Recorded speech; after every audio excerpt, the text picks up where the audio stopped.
हरे कृष्ण। हमारे जीवन में सुख और दुख क्यों आता है? सुख पाने के लिए बहुत चेष्टाएं करते हैं और दुख पाने के लिए कुछ भी चेष्टा नहीं करते।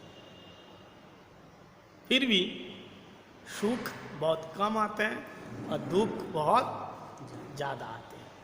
इसका क्या कारण है? सुख के लिए लोग सुबह से लेकर के शाम तक बहुत परेशान होते हैं। देखो, सुख को पाने के लिए भी दुख को झेलना पड़ता है। लेकिन कभी ऐसा आपने सुना दुख को पाने के लिए सुख को झेला है? सुख पाने के लिए दुख को झेलना पड़ा, लेकिन दुख को पाने के लिए दुख पाने के लिए सुख झेला, ऐसा होता है? नहीं।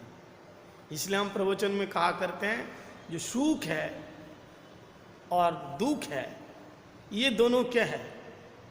सुख और दुख। दुख हमारा परम मित्र है, हमेशा साथ में रहते हैं। और सुख क्या है?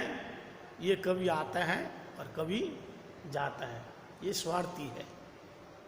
इसलिए उससे प्यार ज़्यादा मत करो। दुख से ज़्यादा प्यार हो गया तो दुख में रहते रहते ऐसी तुम्हारी आदत बन जाएगी कि कितना भी दुख आ जाए फिर भी तुम परमानंद में रहोगे।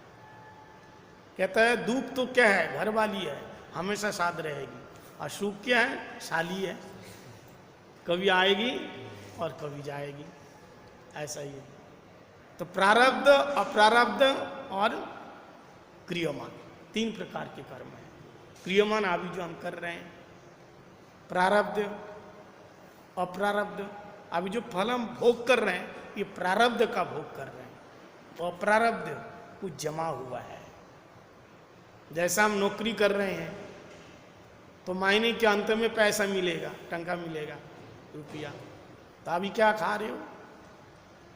बोले पहले जो जमा रखा था उसी को निकाल के खा रहे। कुछ जमा हुआ है और अभी कर रहे हैं, बाद में मिलेगा। तो अभी जो कर रहे हैं ये क्रियमान है, और जो पहले जो जमा हुआ है वो प्रारब्ध है, ये अप्रारब्ध है। और अभी निकाल निकाल के जो खा रहे हैं सुख या दुख है, ये प्रारब्ध कर्म का भोग। अप्रारब्ध जमा होते हैं।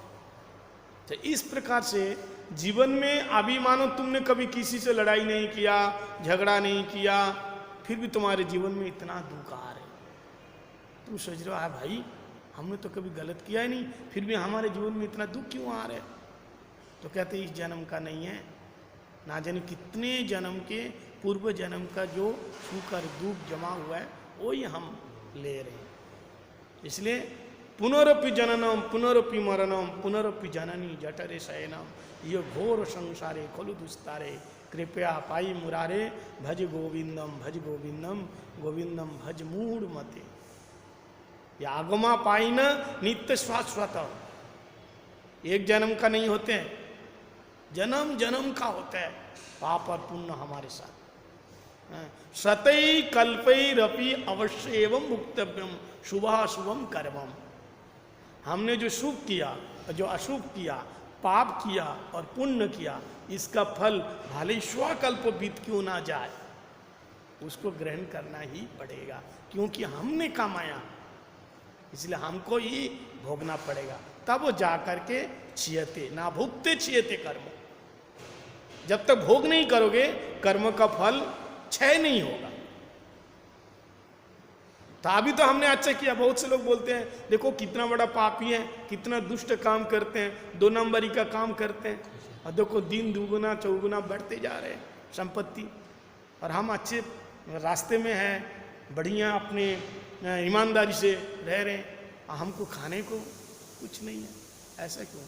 तो इसका मतलब ये है उसने जो किया है पिछले जन्म में उसका फल अभी मिल रहा है। हमारे को जो पूर्व जन्म में जो हमने किया उसको वही मिल रहा है। एक आदमी जेल में गया, रोज गीता पाठ करता था, और जेलर आकर के सबको 50-50 कोड़े मारते थे। तो सारे कैदी मिलकर के कहा भाई ये कितना अच्छा इंसान है, गीता पाठ करते हैं सुबह सुबह, इसको भी 50 कोड़े लगते हैं। तो सभी लोग मिल करके जेलर के पास गए, बोले इनको कोड़े मत मारो, उनका जो भाग है ना हम लोग एक एक दिन ले लेते हैं। ये तो अच्छा आदमी, भला आदमी, इनको क्यों जेल में लाए? ये तो गीता पढ़ते हैं रोज, कितने प्यार से बात करते हैं। तो जेलर ने कहा, आपको मालूम है ये जेल में क्यों आए? बोले दुनिया का ऐसा कोई गंदा काम नहीं है इसने नहीं किया। हत्या करना, बलात्कार करना, किसी का धन छीन लेना, सारा गलत काम इसने कर रखा है, तभी उसी के कारण इसको जेल में डाला गया है। लेकिन अब ये सज्जन व्यक्ति बन गया, गीता पढ़ रहा है, सबसे अच्छा व्यवहार कर रहे हैं, तो अब ये अच्छा कर रहा है, लेकिन इसका पिछला खराब, तब जेल में डाला है। तो इस प्रकार से पिछले भाग तो एक जानता नहीं है कि क्यों आया, तो हम जानते नहीं है हमने क्या करा, हम सोच रहे हैं कि अभी तो हम ठीक है, हमारे साथ ऐसे क्यों हो रहे हैं। तो ऐसे भगवान कौन है? जेलर है, वो पिछला अगला सब कुछ देख करके वो हमारे को देता है। इसलिए अगर हमारे साथ कुछ गलत हो रहा है तो ये समझना चाहिए हमारे ही कर्म है, और कुछ अच्छा हो रहा है ये भी समझना चाहिए ये भी हमारा कर्म है।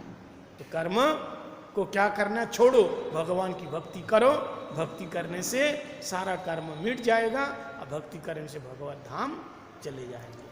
हरे कृष्णा कृष्ण कृष्ण हरे हरे, हरे राम राम राम हरे हरे।